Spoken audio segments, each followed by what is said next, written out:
pas la guerre au Congo. Nous n'avons pas la guerre au Congo. L'État congolais veut nous aider à Goma. À Goma, ça ne va pas vraiment, ça ne va pas ici à Goma. Veut nous aider. Nous sommes à Lubumbashi, à Kinshasa, à Mbandaka, dans les grandes villes. Nous n'avions jamais vu la guerre au Congo. You can be in Lubumbashi and Kinshasa.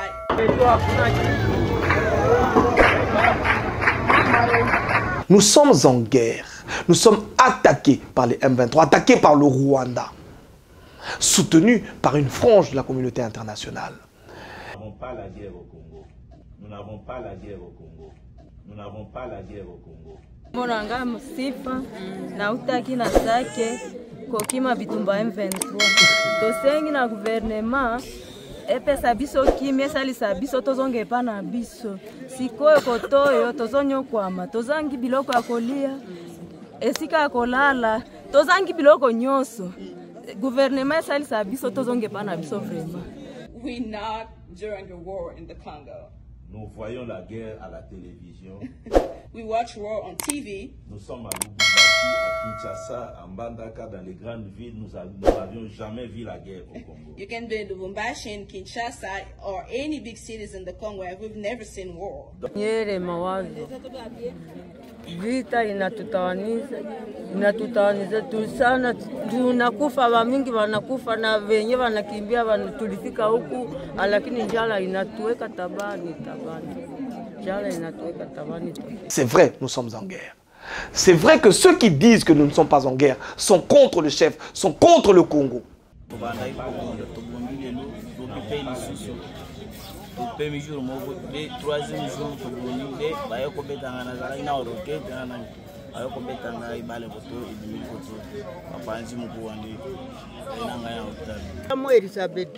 Mbomia nilikimbia vita, watoto yangu wakaisha, bwana yangu akakufa, vya vita ya Sikarama tukakufa.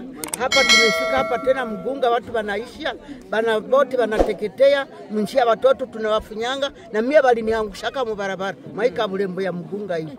Mbo sina bwana, sina kwenye niko njale natua, omwe Mungu atusaidie, mtuombee sana, turudie kwetu na mtafutie. Essayons d'observer combien d'argent l'État congolais a récupéré depuis qu'on entend tout le bruit de l'inspecteur général des finances. Que l'inspecteur général des finances n'est pas fou pour Fachi, il n'est pas avec Fachi, mais il le combat.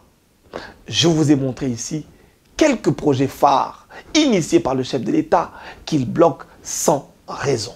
Posez-vous des questions. Le blocage sur la carte d'identité, parce que Veridos n'a pas eu et parce que Veridos est de connivence. Nous n'avons pas la guerre au Congo. We not during the war in the Congo. Nous voyons la guerre à la télévision. We watch war on TV. Nous sommes à Lubumbashi, à Kinshasa, à Mbandaka, dans les grandes villes. Nous n'avions jamais vu la guerre au Congo. You can be in Lubumbashi and Kinshasa or any big cities in the Congo where we've never seen war. C'est vrai, nous sommes en guerre. C'est vrai que ceux qui disent que nous ne sommes pas en guerre sont contre le chef, sont contre le Congo. Nous n'avons pas la guerre au Congo. Nous n'avons pas la guerre au Congo. Non. Tshisekedi est puissant. L'armée de la République démocratique du Congo est puissante. Et nous nous battons, nous allons vaincre cette guerre.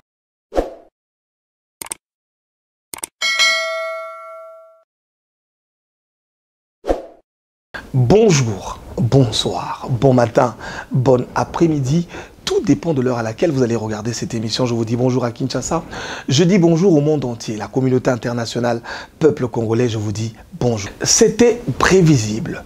La tempête qui s'annonçait depuis la diffusion de notre documentaire accablant sur l'inspecteur général des finances, chef de service, M. Jules Alinguete, commence à produire ses fruits. Je voudrais ici féliciter et remercier tout le peuple congolais qui nous accompagne dans ce combat. En effet, l'interpellation de M. Jules Alinguete pour audition par le procureur général de la Cour des comptes pourrait bien marquer le début d'une enquête judiciaire visant à clarifier son implication dans les affaires soulevées par notre enquête. Cette interpellation ne serait que justice, car la justice, dit-on, élève une nation. De quoi s'agit-il vraiment dans ce dossier? Pour la petite histoire, la mise en cause est en rapport avec le dossier relatif au contrat de consultance sollicité par M. Placide Nkala Passadiloa, directeur général de la GECAMIN, ayant jugé impérieux de convertir l'équipe d'encadrement de l'inspection générale des finances en mission de contrôle à la GECAMIN afin de former pendant 3 mois 105 agents auditeurs et experts en passation de marché public à l'IGF. À cet effet, 150 000 $ américains furent disponibilisés par la GECAMIN pour payer les 8 inspecteurs de finances faisant office de formateurs. Par ignorance ou par abus de pouvoir, Monsieur l'inspecteur général chef de service de l'IGF a autorisé ses inspecteurs à assurer cette formation à la GECAMIN et de se faire payer par cette dernière. La question, là où le bas blesse, là où ça dérange, on aimerait savoir, ou nous aimerions savoir, est-ce que l'IGF est un service générateur de recettes? La réponse est non. À en croire à l'ordonnance numéro 87-323 du 15 septembre 1987 portant création de l'inspection générale des finances qui stipule ceci. Article 2. L'inspection générale des finances dispose d'une compétence générale en matière de contrôle des finances et des biens publics. À ce titre, elle vérifie, contrôle toutes les opérations financières de l'État, des entités administratives décentralisées, des établissements publics et organismes para-étatiques, ainsi que des organismes ou des entreprises de toute nature bénéficiant du concours financier de l'État, des entités administratives décentralisées et des établissements publics ou organismes para-étatiques sous une forme de participation en capital, de subvention, de prêt, d'avance ou de garantie. C'est clair comme l'eau de roche. Sa mission se limite à la vérification et au contrôle. Pire encore, il l'avait exigé, lui, le chef de service, inspecteur général des finances, à la GECAMIN, selon des sources dignes de foi, de payer les inspecteurs muets en formateurs. Comment un service de l'État payé par l'État congolais peut se faire payer par une autre entreprise de l'État? Revenons à l'ordonnance qui engendre l'IGF. À son article 5, cette ordonnance dit ceci, ou nous renseigne. L'inspection générale des finances dispose pour son fonctionnement et la motivation de son personnel d'une allocation budgétaire émergeant au budget annexe de l'État et au moins égale à 1% des recettes assignées aux régies financières de l'État ainsi que d'une allocation de 40% des pénalités douanières, fiscales et parafiscales recouvrées à la suite des redressements d'impôts, droits, taxes ou redevances éludées. Elle bénéficie également, en sus de crédits budgétaires lui alloués à cet effet. Elle bénéficie également, en sus de crédits budgétaires lui alloués à cet effet et émergeant du budget annexe de l'État, d'une quotité de 10% de pénalités recouvrées pour ses dépenses d'investissement. Ah, l'avarice, quand tu nous tiens. Nous allons revenir sur ce dossier de la GECAMIN avec force détail, car ce n'est que la partie visible de l'iceberg. Je voudrais ici révéler quelque chose. Je ne remets pas en cause le travail de l'inspection générale des finances, ni me fais une fixation personnelle sur l'inspecteur général chef de service. Par contre, ce sont ces méthodes de travail qui laissent à désirer. Et je m'en vais ici vous en faire la démonstration. Les agissements de M.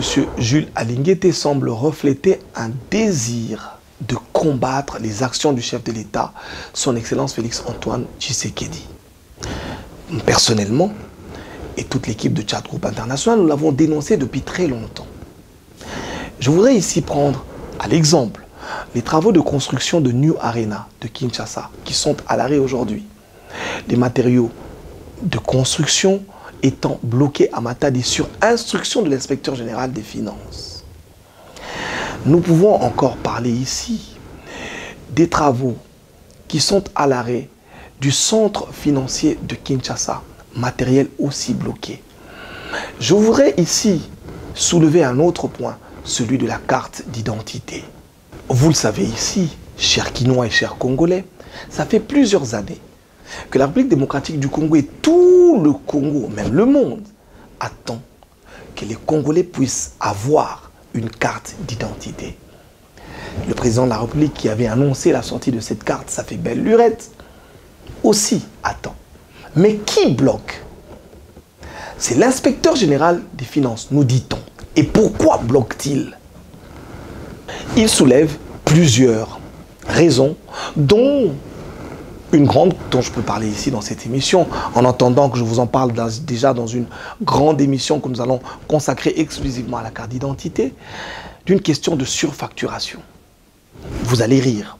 Au moment où je vous parle, l'État congolais aurait déjà payé à peu près 20 millions de dollars et ces 20 millions n'ont jamais été utilisés par la société qui devrait ici donner aux Congolais leur carte d'identité. Allez vous poser la question. 20 millions de dollars ont été payés. Ces 20 millions de dollars, jusqu'au jour où je vous parle, n'ont jamais été utilisés. Mais on vous parle de contrôle de l'IGF. L'ONIP est bloqué, IDEMIA est bloqué, tout le monde est bloqué, les Congolais sont bloqués, ils attendent la carte. Devrais-je ici vous rappeler le dossier des lampadaires, où M. Samba Batili a été accusé? Très chers amis téléspectateurs, je suis passé sur les artères de la ville de Kinshasa. Vous avez vu comment la société Selectra a planté ces lampadaires. Mais je voudrais ici, moi, vous poser une question. Si on parle de détournement dans le dossier de lampadaires, pourquoi n'a-t-on jamais convoqué M. Gentini Ngubila, qui a signé 6 contrats pour l'implantation des lampadaires dans la ville de Kinshasa? Et le lampadaire le plus cher a coûté 21 000 dollars. Mais on ne parle que de lampadaire qui a coûté 4 900. Nous avons montré ici les différences. Vous avez vu. Mais nous attendons. M. Jules Alinguete convoque M. Gentini Ngubila. Et là, vous apprendrez des secrets. Vous apprendrez comment est-ce que des gens se sont enrichis. Ceux qui sont montrés à la télévision, ce ne sont pas les vrais voleurs. Ceux qui sont pointés du doigt, ce ne sont pas eux les vrais voleurs. Mais les vrais voleurs, c'est ceux qui acceptent de collaborer. Ceux qui n'acceptent pas de collaborer, on monte des dossiers mal montés, permettez-moi de le dire comme ça, on les présente à la télévision comme étant des voleurs. Quand ils vont à la justice les relaxe et les acquitte parce que les dossiers ne sont pas bien présentés. Mais ensuite, que pense la population? La population se dira un jour, voilà cet homme, c'était lui le bon, c'était lui qui arrêtait les voleurs, c'était lui qui nous présentait les voleurs. Et on se posera la question, d'où vient la main qui libère ces prétendus voleurs? Qui accusera-t-on, je voudrais dire ici? Posons-nous la question. Ceux qui se sont battus ici pendant plus de 34 ans pour arracher le Congo de la dictature, ceux qui ont vu leurs parents mourir, leurs enfants, nous ici, nous avons sacrifié notre jeunesse pour ce combat. Nous sommes relégués au second plan. Ceux qui tiennent les règnes, aujourd'hui, nous montrent des personnes qui ne sont pas voleuses. La justice congolaise que je voudrais interpeller ici, parce que nous attendons justement que la justice intervienne, et de la manière la plus forte. C'est contre vous que tout ceci est orchestré. Monsieur de la justice, réveillez-vous. Parce que l'on dit que vous êtes corrompu. Parce que l'on dit que c'est vous qui relâchez les voleurs. Parce que toutes ces personnes qu'on emmène chez vous, vous ne les arrêtez pas. Vous ne les mettez pas en prison, vous les relâchez. Mais ailleurs, dans des pays qui se respectent, quand on accuse une personne et que la justice se rend compte que cette personne a été accusée à tort, il faudra interpeller l'accusateur pour dénonciation calomnieuse. Mais aujourd'hui, la réputation des investisseurs, la réputation des autorités, la réputation des ministres, la réputation des gouverneurs, la réputation des personnes, des membres influents du régime est salie par quelqu'un qui prétend être du régime. Mais c'est choquant. C'est choquant. Aujourd'hui, au moment où je vous parle, vous le savez, tous les indicateurs économiques sont au rouge. Les investisseurs que le chef de l'État se bat à aller chercher jour et nuit pour venir investir au pays, quand ils voient la manière dont le Congo traite les investisseurs qui ont pris le risque de venir ici, pensez-vous que ces investisseurs-là viendront? Pensez-vous que demain nous aurons des investisseurs sérieux quand ils voient la manière dont nous traînons dans la boue? Les investisseurs qui ont mis leur argent, les investisseurs qui ont accepté de venir ici au Congo souffrir avec nous. C'est un danger. Faisons très attention. Parce que l'inspecteur général de finances était la personne en qui le chef avait mis la confiance, évidemment, pour traîner en prison tous ceux qui volent l'État. Mais est-ce qu'il l'a fait? On peut se poser la question aujourd'hui. Combien d'argent l'État congolais, c'est une question que je vous pose, c'est une question que je nous pose. Essayons d'observer combien d'argent l'État congolais a récupéré depuis qu'on entend tout le bruit de l'inspecteur général des finances. Combien d'argent l'État congolais a pris? On a accusé ici, hier encore, la cominière. On accuse tout le monde. Mais ces personnes, quand elles se présentent devant la justice, on ne leur reproche rien. Devra-t-on penser que les dossiers de l'IGF ou les dossiers de l'inspecteur général des finances sont mal montés, ou que les juges, que les magistrats, que la justice est une justice corrompue? J'ai entendu des gens me dire, cet homme est un modèle parce qu'il a été loué par le chef de l'État. Mais je voudrais vous dire ici, très chers amis téléspectateurs, le chef de l'État est comme le Christ. Nous allons aller dans la Bible. Vous le savez bien, Pierre, un jour il se lève. Jésus-Christ se demande, ou Jésus-Christ leur pose la question en disant, que disent les gens que je suis? Pierre lui dit, après les réponses de tout le monde, tu es le Fils du Dieu vivant, tu es le Messie. Jésus-Christ lui dit, Pierre, ce n'est pas toi qui as parlé, c'est l'Esprit de mon Père qui est en toi qui a parlé. Mais quelques jours après, quand le Christ raconte l'histoire de sa mort, quand le Christ dit qu'on va me tuer, que je ressusciterai pendant 3 jours, Pierre lui dira une parole, dit, Seigneur, j'irai avec toi jusqu'à la mort. Il lui dira, arrière de moi, Satan. Le même Pierre que le Christ avait traité quelques jours de l'homme qui était rempli d'onction et dont le Père dans le ciel parlait à travers, a été traité de diable. Il faudra comprendre que dans l'esprit du chef de l'État qui aime ce pays, il sait, il comprend que ceux qui sont avec lui, ou les hommes de Fachi, c'est ceux qui aiment ce Congo, ceux qui se battent pour l'intégrité, ceux qui se battent pour que les investisseurs arrivent, ceux qui se battent pour que le Congo se développe. Ce sont là les hommes de Fachi et les hommes que Fachi recherche. Alors commençons à nous observer, nous. Sommes-nous réellement les hommes de Fachi? Ou faisons-nous semblant être hommes de Fachi pendant que nous le combattons?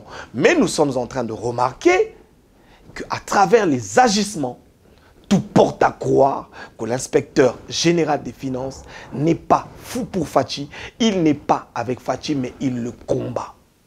Je vous ai montré ici quelques projets phares initiés par le chef de l'État qu'il bloque sans raison. Posez-vous des questions. Cette liste est loin d'être exhaustive. On peut encore parler ici des patrouilles financières. Le contrôle des fonds qui se font est a priori et a posteriori. Juge et partie. Si l'argent est bel et bien sorti, cela signifie que le dossier a été bien ficelé et bien traité, a priori. Mais crier au voleur a posteriori relève de l'acharnement ou de l'intention manifeste de saboter les actions du projet du chef de l'État. Beaucoup ont payé les frais. Je ne vais pas parler ici de Nicolas Kazadi. Vous allez encore crier au voleur. Mais quel est le juge qui a prouvé que réellement M. Nicolas Kazadi avait bien volé? Jusque-là, nous attendons que la justice nous dise. Nous pouvons aussi rappeler très rapidement le cas de Tony Mwaba, l'ancien ministre de l'enseignement primaire et secondaire. Vous avez certainement entendu qu'il a eu un conflit avec l'IGF. Ce que vous avez vu à la télévision, c'était vraiment pas ça le dossier. Le dossier portait sur la fourniture auprès d'une entreprise qui s'appelle Veridos des cartes. Et le ministre Tony Mwaba avait bloqué. Pendant que cette société était portée par qui, vous savez? C'est-à-dire que lui, quand il n'est pas dans un dossier, il bloque. Et il bloque qui? Il bloque comment? En salissant, en envoyant ses journalistes salir, insulter, porter atteinte. Et là, je me demande, où sont les instances? Même si nous sommes invités, nous irons. Je disais. Donc vous allez vous rendre compte que le ministre Tony Mwaba, l'ancien ministre, le ministre honoraire, a payé les frais parce qu'il a refusé de démarcher. Encore, je dois vous dire que cette société, Veridos, qui voudrait fournir les cartes d'identité aux Congolais. Donc maintenant, vous comprenez ou vous comprendrez quand je vous donnerai un peu plus d'explications le blocage sur la carte d'identité. Parce que Veridos n'a pas eu et parce que Veridos est de connivence avec et que Idemia a gagné le marché. Il faut bloquer Idemia, il faut diaboliser Idemia. Je vais vous revenir ici, amis téléspectateurs, avec des documents exclusifs, des lettres. Je vous annonce d'ailleurs, quand vous avez entendu sur les réseaux sociaux dire que Idemia aurait dit qu'il ne connaîtrait pas la société congolaise qui a gagné le marché ici, c'est faux. Parce que la société Idemia a bien répondu, je vous montrerai la correspondance. La société Idemia sera ici prochainement pour le bonheur des Congolais, les travaux d'impression des cartes d'identité. Comme vous l'avez compris, très chers amis téléspectateurs, l'inspecteur général des finances combat M. Félix Antoine Tshisekedi, le chef de l'État. Je vais vous donner ici un exemple et je reviendrai là-dessus avec force détail, je vous le promets. En tout cas, la semaine prochaine sera une semaine riche en informations. Vous allez avoir du top des enquêtes. Regardez-moi cette vidéo. Nous n'avons pas la guerre au Congo. Nous n'avons pas la guerre au Congo. Nous n'avons pas la guerre au Congo. We're not during the war in the Congo. Nous voyons la guerre à la télévision. We watch war on TV. Nous sommes à Lubumbashi, à Kinshasa, à Mbandaka, dans les grandes villes. Nous n'avions jamais vu la guerre au Congo. You can be in Lubumbashi, in Kinshasa, or any big cities in the Congo where we've never seen war. Donc c'est une situation à plus de 2000 km des institutions. So it's a situation that is happening really far from all the big. Voilà comment notre inspecteur général des finances minimise la gravité du conflit à l'Est. Et ça, c'est inacceptable. Dans nos prochains numéros, je vais vous montrer des preuves de l'implication des hommes que nous avons ici à Kinshasa dans la guerre de l'Est. Les noms que nous allons vous citer vont vous fermer les oreilles. Très chers amis téléspectateurs, cette brève se termine ici. Je voudrais rassurer le chef de l'État du soutien, de notre soutien, du soutien des Congolais. Je ne dirais pas ici tous les Congolais, mais de la majeure partie ou de la majorité des Congolais, parce que 73% des Congolais vous font encore confiance. Mais nous avons encore des brebis galeuses, ceux qui sont à l'intérieur, mais qui rongent, comme disent les Balouba. Le ver est dans le fruit. Nous devons ici faire attention. Nous devons ici comprendre, amis téléspectateurs, ici je voudrais rassurer les forces armées de la République démocratique du Congo que tout le peuple congolais est derrière vous. Nous sommes en guerre. Nous sommes attaqués par les M23, attaqués par le Rwanda, soutenus par une frange de la communauté internationale. Le chef de l'État n'a ménagé aucun effort pour contacter, pour aller, pour voyager, pour convaincre. Et aujourd'hui, plus qu'hier, la voix de la République démocratique du Congo est entendue dans le monde. J'ai encore suivi monsieur le ministre Patrick Mouyaya en France. Il en a parlé. Aujourd'hui, le Congo fait entendre sa voix. Pendant plusieurs années, pendant plus de 18 ans, le Congo n'avait jamais fait entendre sa voix. Vous le savez, vous et moi ici, on ne parlait que de Kagame. Même nos enfants ne connaissaient que Kagame. L'ancien chef de l'État n'était pas autant connu ou mieux connu dans son propre pays que le président rwandais. Mais vous avez vu, depuis l'accession à la magistrature suprême de Félix Antoine Tshisekedi, on parle de la République démocratique du Congo ailleurs. Nous avons vaincu la peur. Nous discutons, nous parlons, nous voyageons, nous communiquons sur la RDC. Il a fallu 7 mois, si je me rappelle bien, pour que l'AFDL entre, prenne Goma, prenne Kisangani, prenne le Bas-Congo, prenne Kinshasa, prenne la République démocratique du Congo et qu'on installe ici des Rwandais qui nous ont dirigés, vous le savez ou pas. Mais ça fait plus de 5 ans qu'ils sont en train de souffrir pour prendre la ville de Goma seulement. Mais vous allez entendre les gens dire, non, Tshisekedi, mais non. Tshisekedi est puissant. L'armée de la République démocratique du Congo est puissante. Et nous nous battons, nous allons vaincre cette guerre. Soutenons et continuons à soutenir le président Félix Antoine Tshisekedi. Soutenons et continuons à soutenir nos forces armées. Aidons-les. Je vais encore revenir là-dessus, très chers amis téléspectateurs. C'est vrai, nous sommes en guerre. C'est vrai que ceux qui disent que nous ne sommes pas en guerre sont contre le chef, sont contre le Congo. Nous n'avons pas la guerre au Congo. Nous n'avons pas la guerre au Congo. Nous n'avons pas la guerre au Congo. We're not during the war in the Congo. Nous voyons la guerre à la télévision. We watch war on TV. Nous sommes à Lubumbashi, à Kinshasa, à Mbandaka, dans les grandes villes. Nous n'avions jamais vu la guerre au Congo. You can be in Lubumbashi, in Kinshasa, or any big cities in the Congo, and we've never seen war. Donc c'est une situation à plus de 2000 km des institutions. So it's a situation that is happening really far from all the big. J'étais à Goma. J'ai vu des femmes violées. J'étais à Goma. J'ai vu des militaires dont les bras étaient coupés. J'ai vu dans les hôpitaux les militaires en train de souffrir. Mais d'ailleurs ici, il faudra saluer encore l'effort du chef de l'État parce que tous ces militaires, dans leur malheur, dans les problèmes qu'ils ont, sont pris en charge par l'État congolais dans un hôpital qui, ici, tend à se développer. Regardez. Suivez-moi.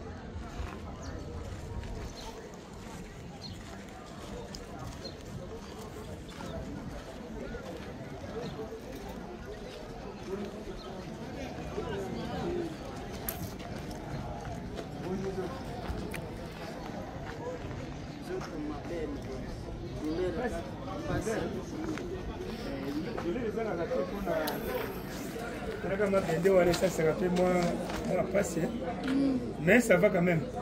Il y a ma bende ezali. Gouvernement biso biloko ya kosalela. Donc on a dit nos problèmes ezate. Ezate zamba kusunga bobika. Pour gouvernement armé a dit donc ça kosalela. Donc côté kuna problème ezate.